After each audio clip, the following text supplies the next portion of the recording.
And there I was the girl from Suits. This one's wife.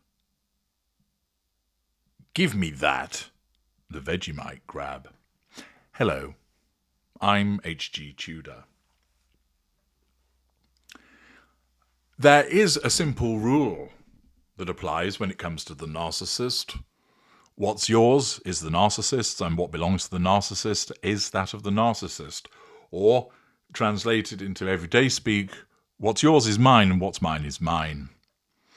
This is because the narcissist functions with a sense of entitlement. There is no boundary recognition, which means that the narcissist will engage in asset appropriation. This can be as simple as eating something that belongs to you from the fridge, and goes all the way up to stealing your money. It can mean that the narcissist will take things that belong to you, wearing your clothes, using your lawnmower without asking for permission first. When challenged, "Oh, I didn't think you'd mind," or, "Well, you hardly ever wear this anyway, so I might as well give it some use." "Oh, sorry, I was going to return it to you, but I've been busy."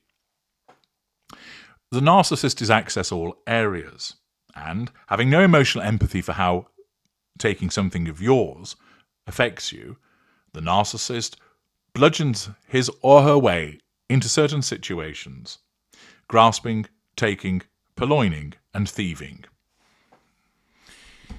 Anything that you may have is up for grabs from the narcissist.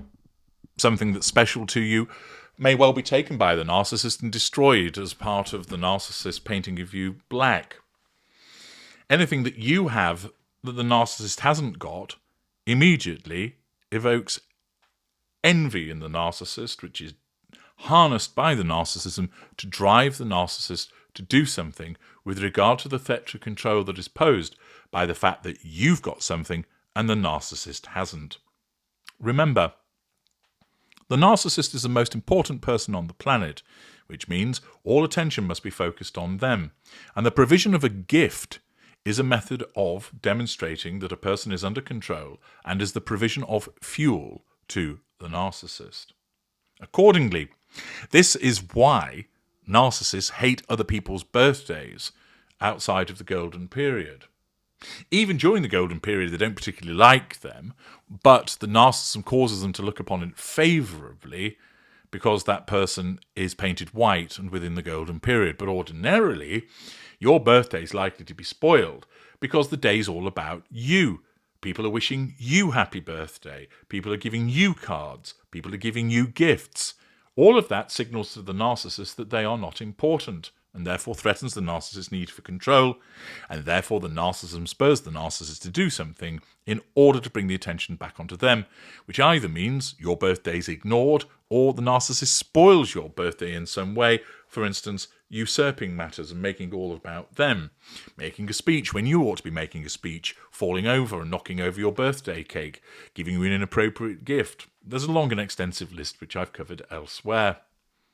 But you're about to see an instance of the asset appropriation of the narcissist in action, and how the giving of a gift to a person other than the narcissist impinges upon the narcissist's innate need for control. Naturally, it involves this one's wife and Harry. Let's play the footage.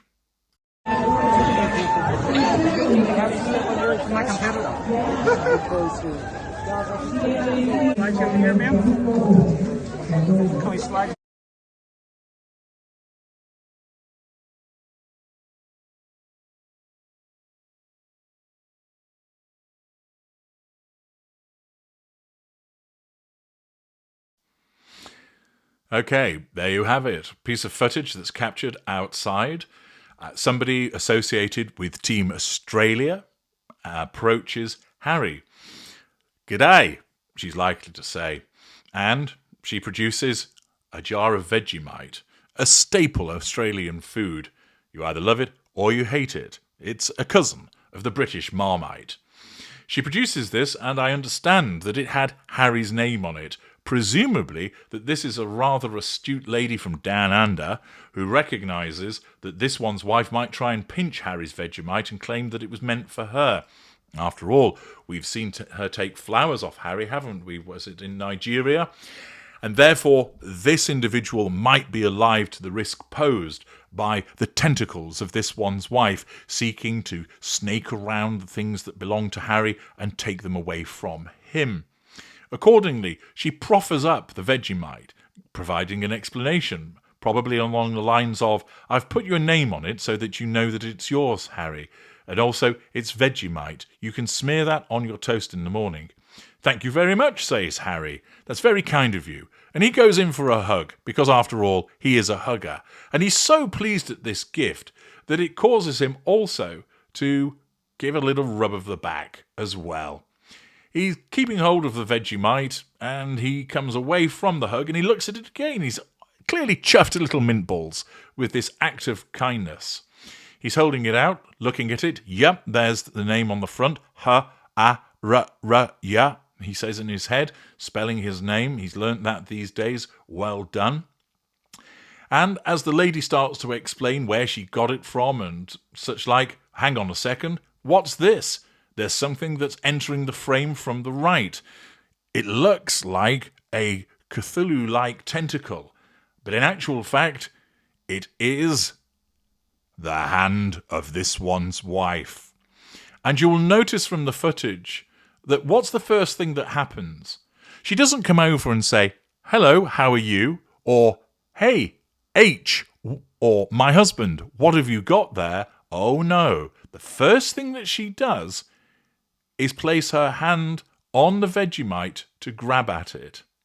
She tries to take it away, almost as if like Harry's holding a microphone that she wants to grasp for herself. Her opening act is to fail to recognise the boundary that 1, Harry is talking to somebody, and 2, that this is an item of property that belongs to him. She probably thinks that it's actually for her, and Harry's just acting as the delivery boy. You'll notice that Harry does not relinquish his hold on it, but there's a clear attempt by this one's wife to pull it from him. And he turns and looks at her as if to say, "What the fuck are you doing? This is mine. I'm sick of you taking my building blocks off me. I'm sick to the back teeth of you taking my favourite crayons away from me when I'm colouring in a battle scene. Will you stop doing it?" That moment of resistance is sufficient to cause the tentacled one to relinquish her hold, and Harry's not happy about it, and quite aptly so. Thus, Harry receives a lovely gift from somebody, an act of kindness just for him, and of course, who's watching from nearby? Yes, this one's wife. And the fact that the intimate partner primary source is engaging with somebody else and receiving a gift immediately signals to this one's wife, you're not important, you don't matter. Thus, her narcissism unleashes envy, which motivates her to come over. And the first thing she does is grab at it to try and take it away, because that's her narcissism causing her to try and assert control over the situation by taking away the very thing that Harry has been given. Listen, woman, you've taken his balls, you've taken his dignity, you've taken his friends away from him, you've taken his family away from him, you've sucked the joy out of the ginger-bearded one, and here you are coming along to steal his Vegemite. You really are an unpleasant individual, aren't you?